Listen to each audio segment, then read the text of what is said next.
Hi, I'm Andy Cocktaildress from Co-op Culture, and welcome to another of our series of short instructional videos for co-ops, community businesses, and their development workers.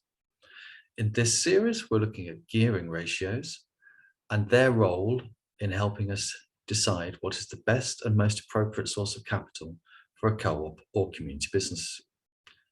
And in this particular video, we're going to be looking and examining the debt to asset ratio. So, what are gearing ratios? Well, gearing ratios are formulas that we generally apply to what is now called the statement of financial position and used to be called the balance sheet.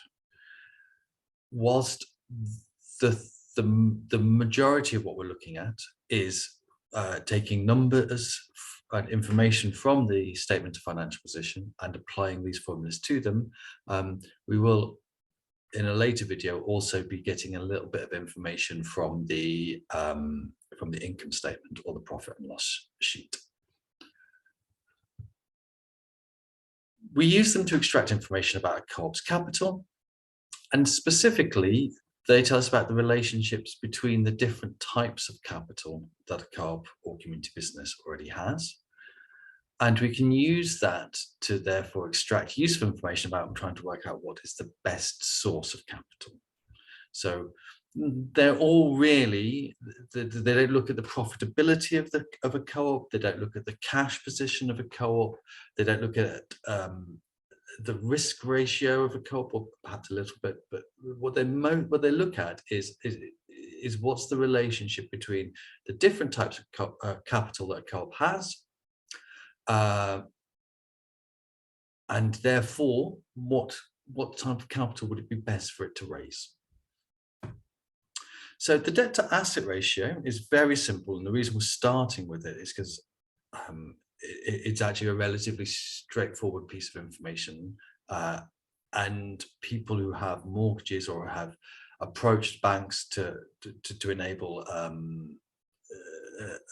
a co-op that they're supporting to get a loan, they will have come across this ratio. And you know, when you hear people say, well, a bank will lend 70% of the loan to value ratio on a building, or I need to go and get a mortgage, but I need to get a deposit because the bank will only lend me 70 or 80%, then what we're looking at is the debt to asset ratio.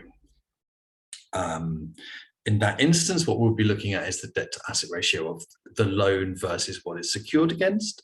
But in general, what we're looking at is the total debt that a business has versus the total assets that it has.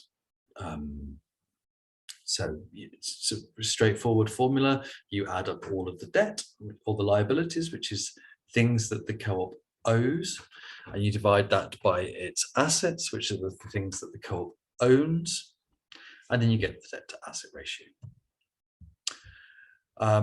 It's useful in looking at solvency. The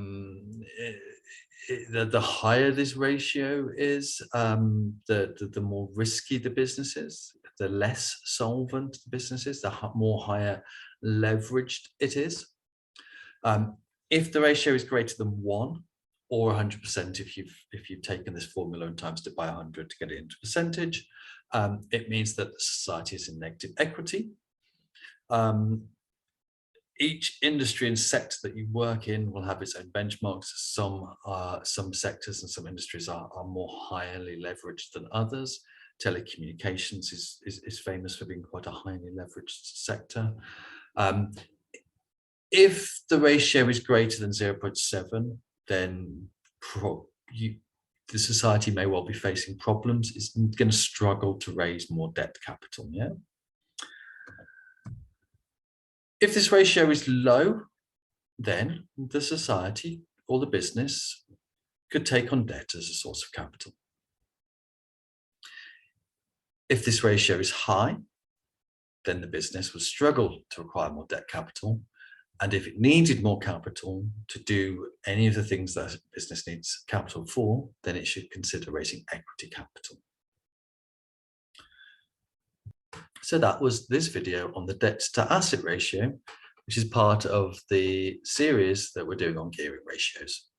If you have any comments to make about this video, please leave them in the comment section below. If you like this video, please click the like button. If you want to receive more videos about business development for co-ops and community businesses, please subscribe to the channel and click on the notification bell to be notified when we upload more videos. I hope you enjoyed this video. I hope you found it informative, and thank you for watching.